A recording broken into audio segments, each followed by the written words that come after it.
Oi, gente, como é que vocês estão? Aqui quem vos fala sou eu, Júlio Alter, para mais uma aula de Ciência dos Materiais. Nessa aula a gente vai fazer uma aula de exercícios resolvidos do Callister sobre alotropia, polimorfismo e sistemas cristalinos. Vamos lá, então?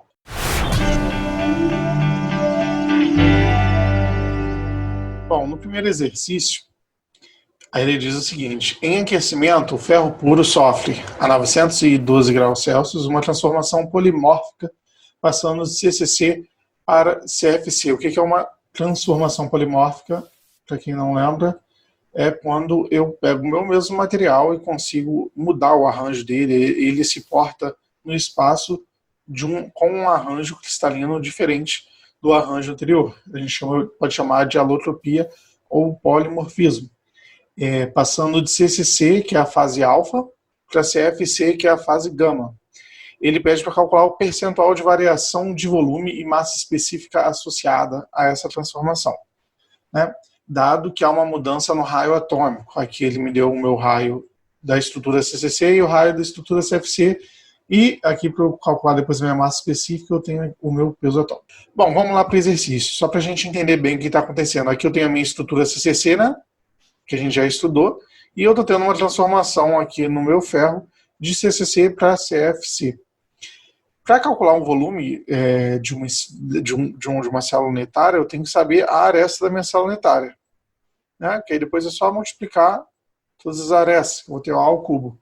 Porém, essa aresta ela tem uma função do raio, e a gente sabe que para a minha estrutura CCC, a minha função do raio em relação ao meu parâmetro de rede A, que é a minha aresta, é 4R sobre raiz de 3. Se você não sabe o porquê isso, eu recomendo assistir o nosso vídeo teórico sobre o assunto, que a gente explica como que você chega a essas relações. E, enquanto isso, para a minha estrutura CFC, a minha relação A em relação a R é igual a 2R raiz de 2. Então, o que eu tenho que fazer aqui? Primeiro, calcular o meu volume da minha estrutura CCC, que vai ser 4R raiz de 3 ao cubo, né? Já que isso aqui é o meu A, eu vou botar isso aqui ao cubo. Ele vai ser igual a 4 vezes o meu valor do raio do CCC, dividido por raiz de 3 ao cubo. Eu vou achar esse valor aqui em nanômetros cúbicos. Lembrando que, né, isso aqui é um nanômetro ao cubo. Aqui eu tenho 10 a menos 9 ao cubo. Depois, como a gente vai cortar um pelo outro, não vai fazer tanta diferença, mas só para deixar bem claro. E o meu volume CFC vai ser substituindo aqui o meu A ao cubo, vai ser 2 vezes 0,12894, raiz de 2 ao cubo. E resolvendo essa continha aqui, eu vou achar 0,04850628 nanômetros ao cubo também. Por fim, quem que será a minha variação volumétrica? A minha variação volumétrica é o meu volume final, ou seja, o meu volume do CFC, menos o meu volume do CCC, ou seja, o meu ΔV, né, a minha variação de volume, dividido pelo meu volume inicial, que é o meu volume do CCC. Fazendo essa continha aqui, eu vou chegar ao valor de, aqui o nanômetro vai cortar com o nanômetro, eu vou chegar aos valores de 0,9762, ou seja, um aumento de volume de 97,62%. É um aumento bem grande, né? Praticamente eu dobrei o volume da minha célula unitária.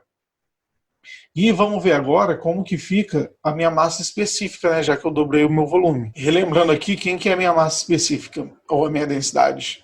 É o meu número de átomos, vezes o meu peso atômico, dividido pelo volume da célula unitária, vezes o número de Avogadro. O volume da célula unitária, eu já calculei na parte anterior, né, o meu volume do CCC e também o meu volume do CFC, que eu não coloquei aqui, mas está no slide anterior. Então, calculando um por um, vamos lá, densidade do CCC. A gente sabe, né? Lembrando que, se você não sabe, recomendo assistir as aulas anteriores. O meu valor de N é igual a 2, para uma célula cúbica de corpo centrada. O meu peso atômico ele deu, o volume da célula unitária eu calculei, e o número de Avogadro eu sei quanto que é. Então, quem vai ser aqui? Eu vou ter o meu N, 2, o meu peso atômico, o meu volume do CCC e o meu número de Avogadro. Átomo corta com átomo e no final das contas eu vou ter grama sobre nanômetro cúbico. Quando eu resolver essa continha aqui, eu vou achar um valor que vai estar numa casa fora do nanômetro, né? Então, na hora que eu tenho que mudar aqui a minha unidade de medida para transformar para centímetro cúbico, eu vou achar 7,55 gramas. Uma dica, gente, quando vocês estiverem fazendo esse tipo de exercício, para você não se confundir com unidade de medida. Eu peguei aqui e fiz minha conta, multipliquei 2 por 55,85. Dividi por 0,2 e dividi por 6,022. O resultado disso aqui vai estar um valor com casas decimais que eu não tenho certeza em qual unidade de medida que ele está. Porém, a gente sabe que para um material metálico, a densidade é isso aqui, vai ser 7,4, vai ser 8, alguma coisa, vai ser 3, alguma coisa. Ou seja, vai ser um valor entre 2,5 e 12, 2,5 e 15. Então, se você quiser, sem erro, botar a resposta, tu pode pegar e colocar que vai ser a primeira casa decimal, a vírgula, e grama por centímetro cúbico, porque é a unidade de medida de densidade. Se fosse 7.550 alguma coisa, teria que ser, você tendo uma noção de qual que é a unidade de medida, facilita muito na hora de você conferir quais casas decimais que você está trabalhando. Fazendo o mesmo processo aqui agora para o CFC, a gente sabe que o CFC eu tenho meu N é igual a 4, meu peso atômico é o mesmo, vai mudar aqui o meu volume do meu CFC, e fazendo essa continha toda, cortando tudo de novo, átomo 4, eu vou achar 7,64 gramas por centímetro cúbico. Fazendo aqui o meu delta densidade, vai ser a densidade do CFC menos a densidade do CCC dividido pelo CCC. Eu achei um valor aqui de 0,1192, que dá 1,19%. E a gente consegue observar que, apesar de ter uma expansão muito grande do volume, a minha densidade aumentou e não aumentou numa quantidade absurdamente grande, igual aumentou o volume. E é de se esperar que aumente a densidade, por quê? Porque a gente sabe que o meu fator de empacotamento do CCC, aqui ele é mais ou menos 0,64, enquanto o do meu CFC é mais ou menos 0,72. Então, é de se esperar que um material que é mais empacotado, já que eu estou trabalhando do mesmo material, ele vai ser uma densidade maior. Ele vai ter uma maior densidade.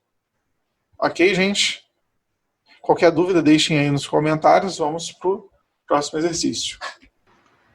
Bom, nosso exercício 2, ele diz, abaixo está uma célula unitária para um metal hipotético. Na verdade, não está abaixo, está aqui do lado, que é essa célula hipotética aqui. A qual sistema de cristal esta célula unitária pertence? E está pedindo aqui saber qual é o sistema cristalino. A gente estudou que a gente tem um sistema cúbico, a gente tem um sistema trigonal, tetragonal, ortorrômbico e etc. Cada uma tem uma diferença importante. E ele pede para identificar. Bom, letra A, qual é o sistema do cristal? Eu vi que aqui que o meu alfa e o meu beta e o meu gama é igual a 90 graus, né? Porque eu tenho aqui os ângulos entre todas as arestas igual a 90. E eu tenho uma base de 0,30, que o meu valor A e o meu valor B são iguais e o meu valor C é diferente. Essa configuração aqui é exatamente de uma simetria tetragonal. Se o A, B e o C fossem iguais, eu teria uma simetria cúbica. Então, respondendo a A, essa aqui é a tetragonal. Depois ele pergunta como seria chamada essa estrutura cristalina. Por que ele está perguntando isso? Porque aqui, se eu olhar, eu tenho exatamente um átomo centralizado na minha estrutura. Se eu tenho um átomo centralizado e cada um aqui no vértice, então eu tenho uma estrutura de corpo centrado. E como a minha estrutura de corpo centrado é tetragonal, logo, eu vou ter uma estrutura tetragonal de corpo centrado. Ah, Júlio, e se aqui, na verdade, eu tivesse um átomo aqui na lateral, nas laterais, nas faces? Então, seria uma estrutura tetragonal de face centrada. A gente vê muito estruturas cúbicas, e a gente fica sempre lembrando das cúbicas e da hexagonal, mas qualquer uma dessas estruturas que a gente viu na aula, a ortorrômbica, a trigonal e etc., elas podem aparecer na natureza e a gente faz a identificação exatamente como a gente fez com a cúbica, de acordo de onde estão os átomos localizados dentro da minha estrutura. E, por fim, ele pede para eu calcular a densidade do material, visto que seu peso atômico é 141 gramas por mol. Bom, como que é a fórmula da minha densidade mesmo? Número de átomos, peso atômico, volume da célula unitária e aqui o meu número de Avogadro. Eu tenho a minha densidade. eu consigo ver aqui, já que ela é uma estrutura cúbica de corpo centrado, que eu vou ter o meu valor de N igual a 2, né? Eu vou ter um átomo aqui todo dentro da célula unitária e um oitavo de átomo em cada vértice. Então, no final das contas, eu vou ter 2 átomos por célula unitária. Aqui eu tenho o meu peso atômico, que é 141 gramas por mol. O meu volume da célula unitária, eu calculei aqui em cima. Quem que é o volume da minha célula unitária? Vai ser exatamente a multiplicação das medidas. 0,40 vezes 0,3 vezes 0,3. Que daqui, ó, 3 vezes 10 a menos 8 ao quadrado, vezes 4 vezes 10 a menos 8 centímetros. No final das contas, eu tenho 3,6 vezes 10 a menos 23. Esse 23 aqui vai ser exatamente, esse 23 aqui vai cortar com esse. E fazendo essa continha aqui bem mais simples agora, eu vou ter uma estrutura com 13 gramas por centímetro cúbico. Entendido, gente? Qualquer dúvida, deixem aí nos comentários. Vamos agora para o nosso último exercício. Bom, aqui por fim, nosso último exercício, ele pede para esboçar uma célula unitária para uma estrutura de cristal ortorrômbico de corpo centrado e um romboédrico trigonal de face centrada. Aí a gente tem que lembrar da nossa tabelinha. Isso aqui não tem muito jeito não, tem que ser um meio decorebazinho mesmo. O ortorrômbico, eu tenho que os meus ângulos aqui são todos de 90 graus, né? Os ângulos entre as arestas. O meu alfa, meu beta e meu gama é igual a 90, mas todas as minhas arestas são diferentes, ou seja, o A, o B e o C é diferente. Então, eu vou ter que fazer aqui uma estrutura em que todas as medidas são diferentes, os ângulos são iguais, e o detalhe aqui que ele falou que é corpo centrado. Então, eu vou ter que botar um corpinho bem aqui no meio.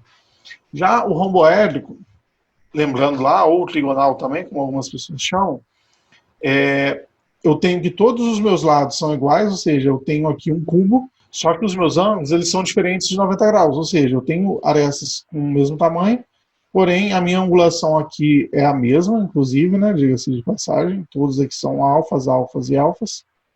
Todavia, eles são diferentes de 90 graus. Então, eu vou ter como se fosse um cubo aqui que sofreu um cisalhamento, como se ele tivesse, se eu tivesse espalhado ele aqui e tivesse amassado. O termo correto aqui é cisalhado. Então, por fim, como ele pede de face centrada, então como ficaria esse cubo? Eu posso ter um aqui em cada vértice, e eu teria que desenhar um átomo aqui, um átomo aqui, um átomo aqui, um átomo aqui no fundo, um átomo aqui embaixo, um átomo aqui nessa face, um átomo em cada face, né, gente? E completando todas as faces aqui, ó, 1, 2, 3, 4, 5, 6. E um átomo em cada pontinha. Basicamente é isso. Depois que você entende a lógica de onde ficam os átomos de corpo centrado, de face centrada, e decora alguns principais, obviamente, na vida assim, real, ou nos exercícios, a gente vai usar basicamente só o hexagonal compacta e as cúbicas, porém é interessante saber que existem essas variações também e como eu faria para aplicar essas variações. Bom, por hoje foi isso, gente, a aula de hoje. Eu espero que vocês tenham gostado. Deixe um curtir, compartilhe, envie para os seus amigos que estão fazendo essa disciplina e aquele abraço. Tchau, tchau.